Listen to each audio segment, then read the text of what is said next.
Assalamualaikum warahmatullahi wabarakatuh. Yang terhormat Bapak Ibu dosen penguji uji kinerja PPG Angkatan 2 tahun 2021. Perkenalkan, saya Rusmawati, mahasiswa PPG dalam jabatan Universitas Islam Negeri Sultan Haji Muhammad Idris Samarinda. Hari ini Senin tanggal 29 November 2021, saya akan melaksanakan uji kinerja PPG dalam jabatan. Selamat menyaksikan. Assalamualaikum warahmatullahi wabarakatuh. Waalaikumsalam warahmatullahi wabarakatuh. Bagaimana kabar kalian hari ini? Alhamdulillah, sehat, kuat, semangat. Ya, terima kasih. Silakan duduk kembali. Selanjutnya Ibu akan mengabsen Noah.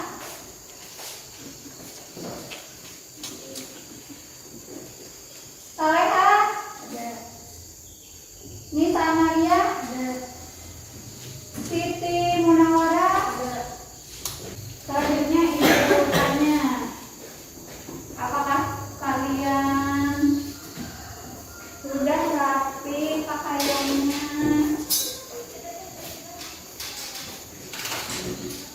Ya, rapi semuanya.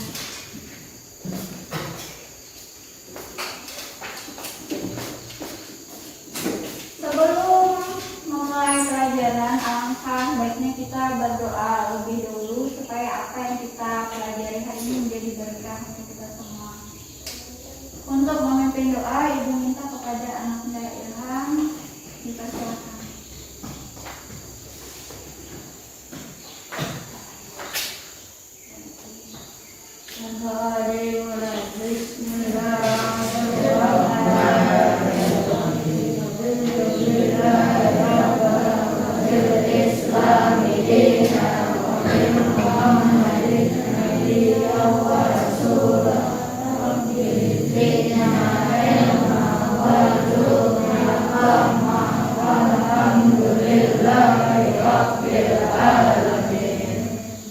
Terima kasih.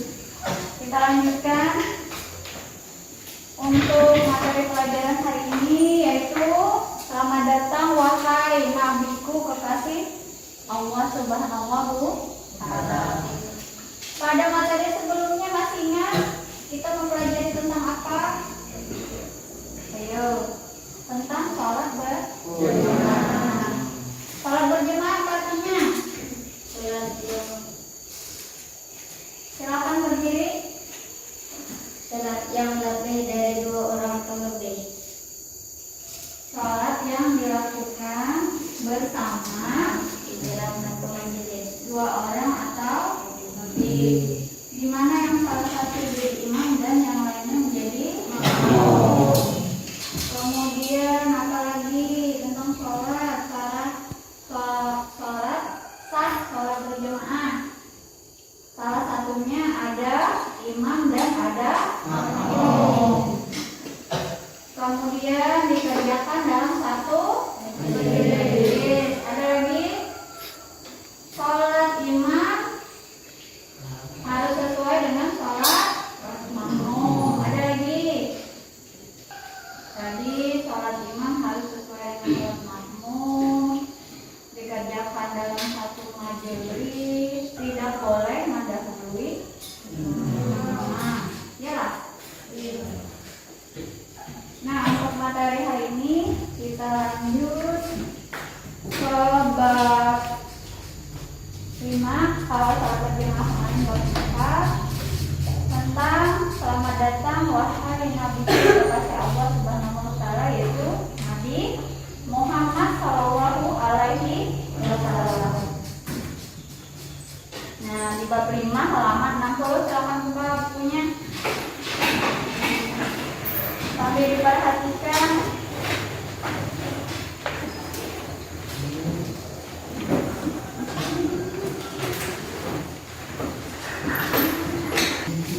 Nah, tujuan pembelajaran yang pertama,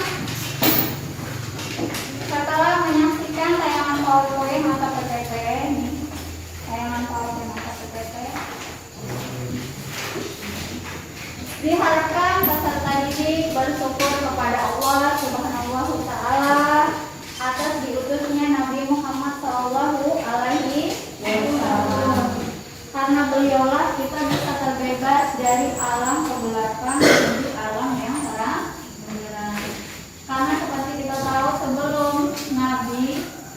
dilahirkan, masyarakat Arab hidup dalam masa jahiliyah atau masa kebodohan. Kebiasaan mereka adalah suka berjudi, berkelahi, membunuh. Bahkan yang paling terkenal, mereka suka mengubur anak perempuan hidup-hidup. Salah satunya pernah dilakukan oleh sahabat Nabi, yaitu Umar bin Khattab sebelum beliau memeluk agama Islam. Pada zaman itu perempuan dianggap tidak berharga, tidak seperti anak laki-laki. Anak laki-laki kebanggaan, kalau anak perempuan dianggap tidak ada harganya. Makanya ketika habis lahir, anak perempuan langsung dikubur hidup-hidup. Contoh waktu itu Umar bin Khattab pernah mengubur anak beliau hidup-hidup ketika istri beliau melahirkan. Beliau sedang tidak ada di rumah. Beberapa bulan kemudian si istri melahirkan anak sampai berumur sekitar 1 tahun. Anak tadi sudah bisa berbicara ketika dia berjalan-jalan dengan Umar bin Khattab tadi. Si anak diberi pakaian menyerupai laki-laki. Tetapi ketika si anak mau kencing, belum bisa membuka celananya sendiri, jadi minta tolong ayahnya. Nah, dari situ ketahuan kalau anak tadi bukan laki-laki. Langsung Umar bin Khattab tadi menggali lubang, kemudian anak tadi didorong dikubur. Beliau menceritakan kisah tersebut sambil menangis, menyesali apa yang sudah dilakukan sebelum beliau masuk Islam. Makanya kita sangat bersyukur, terutama perempuan. Setelah lahirnya Nabi Muhammad, perempuan bisa lebih dihargai. Kemudian meningkatkan ibadah dengan menerapkan sunnah Rasulullah. Cara kita sholat sesuai dengan apa yang diajarkan oleh Rasulullah dalam kehidupan sehari-hari. Nah, menunjukkan sikap sopan santun sebagai wujud mencintai Rasulullah Shallallahu Alaihi Wasallam. Beliau orangnya bertutur kata lemah lembut, dengan bahasa yang sopan, dengan kalimat yang santun, baik kepada sesama teman, apalagi terhadap yang lebih tua. Menunjukkan sikap sabar. Nabi Muhammad sangat sabar menghadapi ujian dan rintangan, menghadapi tantangan dari kaum kafir Quraisy. Bahkan dalam cerita kan pernah beliau setiap hari diludahi ketika berangkat ke masjid. Ketika hari itu tidak ada yang meludahi, malah beliau bertanya, kemana orang yang biasanya meludahi? Oh, ternyata sakit. Orang yang pertama menengok orang yang sering meludahi tadi adalah Nabi Muhammad Shallallahu Alaihi Wasallam. Setelah ditengok oleh Nabi, orang yang terbiasa meludahi tadi malah masuk Islam karena kagum akan kebaikan akhlak Nabi. Nah, di sini kita akan mempelajari pada hari ini tentang kehidupan Nabi, perjalanan hidup Nabi sejak dilahirkan sampai remaja, kemudian dari remaja sampai beliau dewasa, dan masa dewasa. Ada 3, makanya nantinya ibu akan bagi kalian menjadi 3 kelompok. Kita akan membuat sebuah proyek yang berbentuk mind mapping. Itu proyeknya berbentuk gambar-gambar dalam bentuk tulisan. Mind mapping itu judulnya terletak di tengah. Nanti kelompok 1 akan membuat mind mapping dengan tema yaitu perjalanan hidup Nabi sejak dilahirkan sampai masa remaja. Kelompok 2 dari masa remaja sampai beliau dewasa. Nah, kelompok 3 itu membuat mind mappingnya ketika beliau sudah dewasa, masa dewasa Nabi ya. Ibu jelaskan sedikit. Nah, kronologi masa kelahiran sampai masa dewasa Nabi. Sedikit itu rangkumannya. Nabi Muhammad SAW dilahirkan pada hari Senin tanggal 12 Rabiul Awal, bertepatan dengan tanggal 20 April 571 Masehi. Nabi Muhammad SAW lahir dalam keadaan yatim.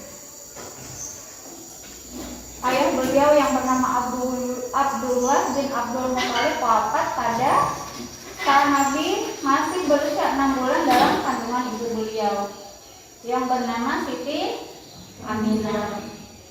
Saat bayi Nabi diasuh oleh Halimatus Sa'diyah sampai berusia 5 tahun. Saat Nabi memasuki usia 6 tahun, ibu beliau wafat. Beliau pun diasuh oleh kakek beliau yang bernama Abdul Muthalib, seorang pemuka Quraisy. Beliau mendapatkan perhatian dan kasih sayang yang sangat besar dari sang kakek, tapi sayang hanya 2 tahun Nabi diasuh oleh kakek Abdul Muthalib meninggal saat Nabi berusia 8 tahun. Setelah itu beliau diasuh oleh paman yang bernama Abu Thalib sampai menginjak remaja. Sejak diasuh oleh paman, Nabi diperkenalkan bagaimana cara menjalani hidup. Beliau mulai mencari pekerjaan sebagai buruh di usia 10 tahun. Masih berusia 10 tahun sudah bisa bekerja mandiri, meringankan beban orang yang memelihara beliau. Pada usia 12 tahun, Nabi diperkenalkan ilmu perniagaan. Beliau membawa barang dagangan yang diambil dari Siti Khadijah hampir selama 3 tahun. Menjadi pengembala ternak milik orang lain di daerah gunung yang sangat panas. Di Mekah pada waktu itu sangat panas karena yang ada tanamannya cuma ada pohon kurma. Beda dengan tempat kita banyak tumbuhan, banyak rumput. Bayangkan bagaimana sulitnya mengembala ternak di gurun pasir, di tempat yang sangat panas, di mana rumputnya sulit ditemukan. Pada usia 25 tahun Nabi mulai berdagang sendiri, tidak lagi ditemani maupun membawa dagangan milik orang lain. Selanjutnya pernikahan dengan Siti Khadijah. Karena kejujuran, santun, dan sopan dalam berbicara, suka bekerja keras, serta kecerdasan yang dimiliki Nabi, membuat Siti Khadijah tertarik dan akhirnya menikah dengan Nabi Muhammad SAW. Umur berapa Nabi menikah dengan Siti Khadijah? 25 tahun. Dari pernikahan tersebut beliau dikaruniai 7 orang anak, yaitu Ibrahim, Qasim, Abdullah, Zainab, Ruqayyah, Ummi Kulsum, dan yang terakhir Siti Aminah.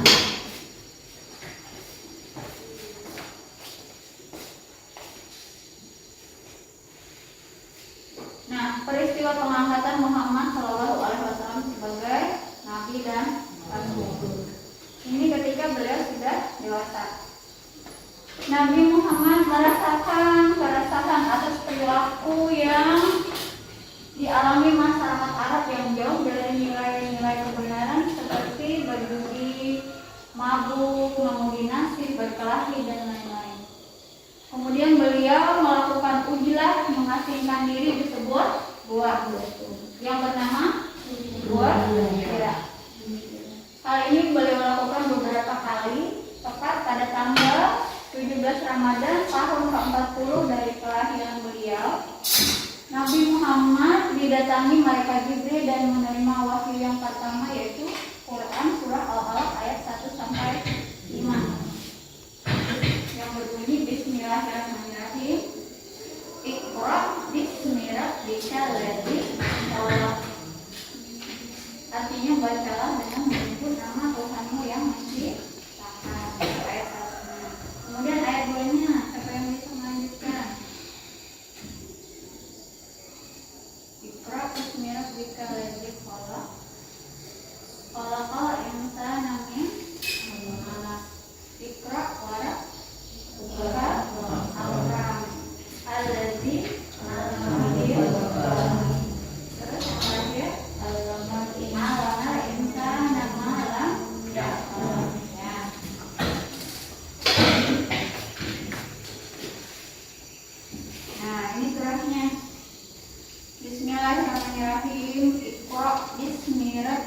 Alladzi khalaq. Ada khalaqal kubra. Khalaqal insana min 'alaq. Iqra wa rabbukal akram. Alladzi 'allama bil qalam. 'Allamal insana ma lam ya'lam. Nah, itu surat ini pertanda diangkatnya Nabi menjadi rasul. Artinya ayat 1, bacalah dengan menyebut nama Tuhanmu yang menciptakan. Dia telah menciptakan manusia dari segumpal darah. Bacalah, dan Tuhanmulah yang maha mulia yang mengajar manusia dengan perantaraan kalam. Dia mengajar kepada manusia apa yang tidak diketahuinya. Nah, dengan turunnya wahyu inilah yang menandakan bahwa Nabi Muhammad SAW dipilih dan diutus untuk menjadi rasul. Setelah wahyu yang pertama ini, Jibril tidak muncul lagi untuk beberapa lama, sementara Nabi Muhammad SAW terus menantikan wahyu berikutnya dan selalu datang ke Gua Hira dalam keadaan menanti turun wahyu yang kedua, yaitu Quran surah Al-Mudaththir ayat 1 sampai 7. Nah, strategi dakwah Nabi Muhammad SAW, strategi atau cara dakwah Nabi yang pertama, dakwah secara sembunyi. Setelah turunnya wahyu yang pertama, Nabi belum berani melakukan dakwah secara terang-terangan, masih secara sembunyi-sembunyi. Sasaran dakwah Nabi yang pertama adalah keluarga terdekat, sahabat. Mereka melakukan pertemuan maupun ibadah di tempat yang jauh dari keramaian. Dengan turunnya wahyu yang kedua, yaitu surah Al-Mudaththir, Rasulullah mulai berdakwah secara sembunyi-sembunyi dengan mengajak orang-orang terdekat seperti keluarga dan sahabat beliau. Orang yang pertama kali memeluk Islam atau yang dikenal dengan As-Shadiqun Al-Awwalun adalah Siti Khadijah, Abu Bakar, Ali bin Abi Thalib, Zaid bin Harithah, dan Ummu Aiman. Ummu Aiman itu adalah pembantu Nabi. Dakwah secara terang-terangan dimulai setelah turun wahyu yang ketiga, yaitu surah Al-Hijr ayat 94 sampai 95, yang artinya, maka sampaikanlah olehmu terang-terangan segala apa yang diperintahkan kepadamu dan berpalinglah dari orang-orang musyrik. Sesungguhnya kami memelihara daripada kejahatan orang-orang yang memperolok kamu. Al-Mudaththir ayat 4. Apa yang dihadapi oleh Nabi, rintangan dan tantangan dari kaum Quraisy. Salah satunya yaitu paman beliau yang bernama Abu Jahal dan Abu Lahab. Yang melindungi Nabi, yang mendukung perjuangan Nabi adalah paman beliau yang bernama Abu Thalib. Nah, cara orang Quraisy untuk merintangi perjuangan Nabi adalah menyuruh paman beliau Abu Thalib untuk menghambat dakwah Nabi. Namun Abu Thalib menolak. Walaupun Abu Thalib tidak memeluk agama Islam, tapi Abu Thalib menolak untuk menghentikan dakwah keponakannya itu. Yang kedua, mereka membunuh budak-budak dan menyiksa mereka yang masuk Islam. Salah satunya yaitu Bilal bin Rabah, budaknya Abu Jahal. Budak Abu Jahal yang bernama Bilal sampai dijemur di tengah lapangan di atas pasir yang panas dengan diletakkan batu besar sekali di atas perutnya. Tujuan mereka agar Bilal tadi mau kembali untuk menyembah berhala, tetapi Bilal tetap ahad. yaitu lewatlah Abu Bakar As-Siddiq menebus memerdekakan si Bilal tadi, membayar kepada Abu Jahal untuk memerdekakan Bilal. Akhirnya Bilal bisa bebas untuk memeluk agama Islam. Menawarkan harta benda, wanita dan pangkat agar Nabi mau meninggalkan dakwah beliau. Kemudian melakukan pemboikotan terhadap keluarga Nabi dan umat Islam. Jadi selama 3 tahun orang-orang Muslim tidak boleh berdagang atau berjualan kepada orang lain. Jadi cuma boleh sesama Muslim berjualan atau membeli dagangan. Jadi pada saat itu kehidupan umat Muslim sangat tertekan karena pemboikotan tersebut.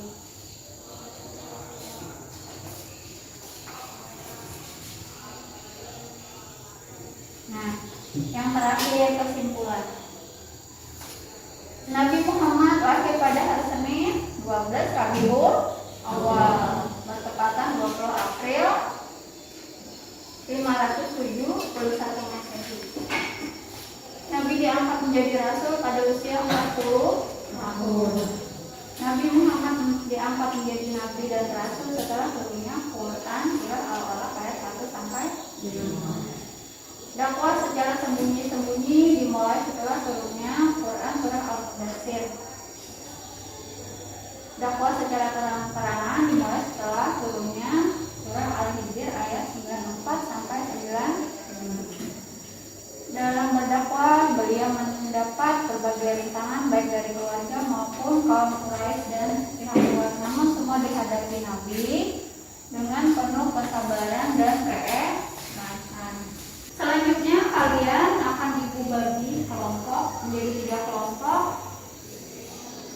Sambil berkelompok, sambil membahas materi yang sudah disampaikan, sambil menonton video tentang sejarah Nabi.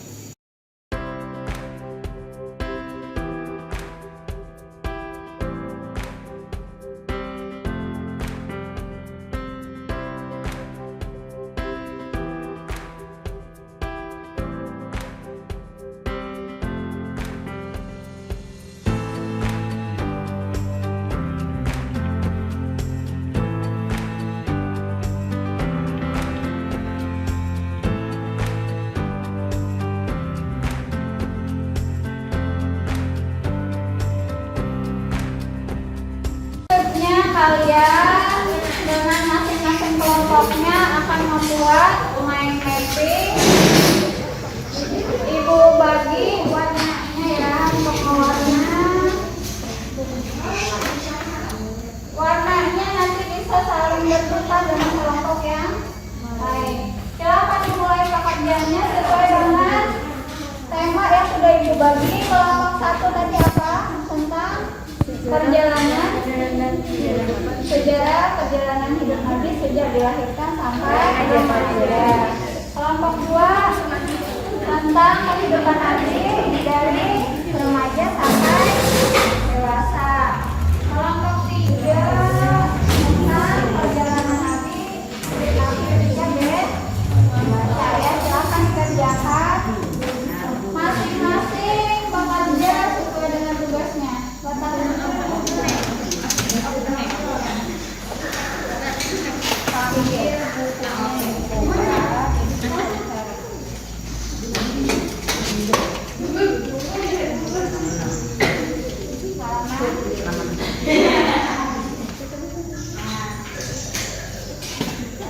Nanti pas mewarna bersama-sama. Silakan mulai kegiatannya. Waktunya ibu beri waktu 30 menit harus sudah selesai.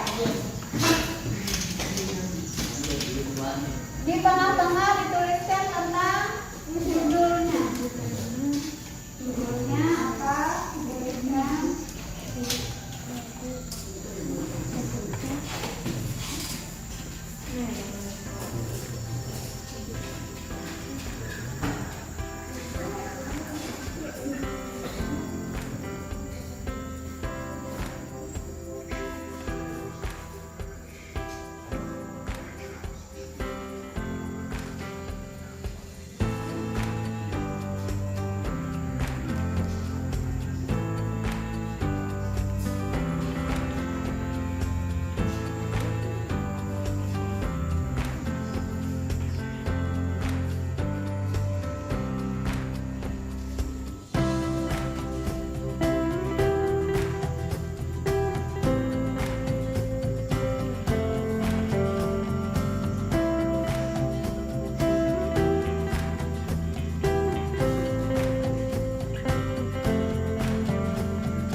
Ayo waktunya tinggal 10 menit.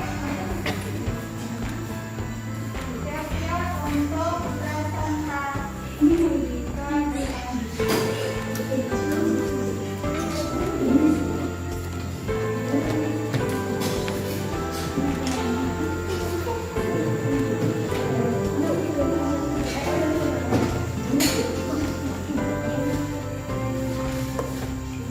Dari kelompok 1 silakan. Mulai dari kelompok 1 silakan dibacakan hasil mind mappingnya dari kelompok 1, judulnya apa, terus selanjutnya apa? Judulnya sejarah kehidupan Nabi Muhammad Sallallahu Alaihi Wasallam. Enak kok kan? Nabi Muhammad Sallallahu Alaihi Wasallam lahir pada hari Senin dari Allah bertepatan dengan tanggal 10 April 571 Masehi. Nabi Muhammad SAW lahir dalam keadaan yatim. Hasil mapping kelompok 2 tentang perjalanan hidup Nabi Muhammad SAW ketika remaja sampai berusia 40 tahun. Sejak diasuh oleh pamannya, Nabi Muhammad SAW berkembang sebagai seorang anak yang mulai menginjak masa remaja. Rasulullah SAW diperkenalkan oleh pamannya cara menjalani hidup. Presentasi kelompok 3, perjalanan hidup Nabi Muhammad SAW ketika dewasa. Dengan turunnya wahyu yang kedua yaitu PS Al-Mudaththir ayat 34. Yang kedua lalu mulai berdakwah secara sembunyi-sembunyi. Yang beliau pilih untuk berdakwah adalah rumah At-Tarqam bin Abil Arqam Al-Ahjumi. Untuk hari ini kita simpulkan materi yang sudah kita pelajari, yaitu apa tadi? Selamat datang wahai Nabi berkasih Allah Subhanahu wa Ta'ala. Kesimpulannya, Nabi Muhammad SAW dilahirkan pada hari Senin tanggal 12 Rabiul Awal bertepatan dengan tanggal 20 April tahun 571 Masehi. Nabi dilahirkan dalam keadaan yatim sejak usia 6 bulan dalam kandungan ibu beliau. Ayah beliau sudah meninggal. Kemudian pada usia 6 tahun ibu beliau meninggal, diasuh oleh kakek sampai usia 8 tahun. Setelah itu kakek meninggal juga, dilanjutkan diasuh oleh paman beliau sampai menginjak usia remaja. Nabi ketika berumur 10 tahun sudah mulai bekerja, mengembalakan kambing, berdagang. Pada usia 25 tahun Nabi sudah bisa berdagang sendirian. Nabi menikah dengan Siti Khadijah pada usia 25 tahun. Kemudian Nabi menerima wahyu yang pertama bertepatan ketika beliau berusia 40 tahun. Nabi mengalami berbagai rintangan dan tantangan dari kaum kafir Quraisy. Setelah beliau diangkat jadi rasul, banyak tugas yang harus beliau kerjakan. Salah satunya yaitu meluruskan ajaran agama Islam, mengajak kaum kafir Quraisy untuk menyembah pada Allah dan meninggalkan ajaran nenek moyang yaitu menyembah berhala. Nah, untuk hari ini Ibu rasa cukup. Sebelum kita menutup pelajaran, kita terlebih dulu membaca doa. Ibu minta kembali Ananda Ilham untuk mengisi doa.